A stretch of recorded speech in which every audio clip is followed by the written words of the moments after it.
देखो आज हूँ बीजेपी सक्रिय सदस्यता कर्मशाला 24 वर्ष पर ओडिशा गोटे सरकार आसी ओडिशार अनेक समस्या 24 वर्ष धरी सरकार विफल होता बर्तमान सरकार आउ जनता भितर संगठन हूँ जोगसूत्रधर सरकार विषय को आणिक लोकों पाखे पहुँचा लोक समस्या को नहीं सरकार पाखे पहुँचा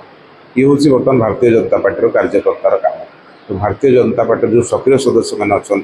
से कम हो सरकार जहाँ सुफल है लोक पाखे पहुँचा लोकों पाखे जो समस्या अच्छी आणिक सरकार पाखे पहुँचा अनेक गुड़े योजना भारत बीजेपी सरकार आसा ओडिशा कर सारा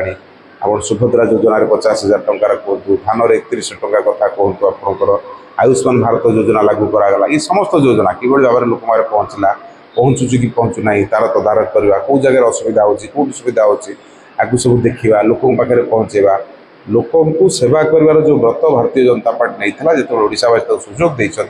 से कर्तव्य हो कार्यकर्ता मानक से जगह नहीं पहुँचेगा लोकों सेवार सुजोग देवा तार कर्मशाला कि भाव में जी तार आज चर्चा हम आलोचना बाईपास बहुत गुटे दीर्घ दिन धरिकी आंदोलन होता ये हिसाब से जेनटा कि आम जिते भी गुटे आंदोलन होता गोपाल जी नेतृत्व बलांगीर संजीव कुमार पुरोहित का रिपोर्ट विकसित ओडिशा।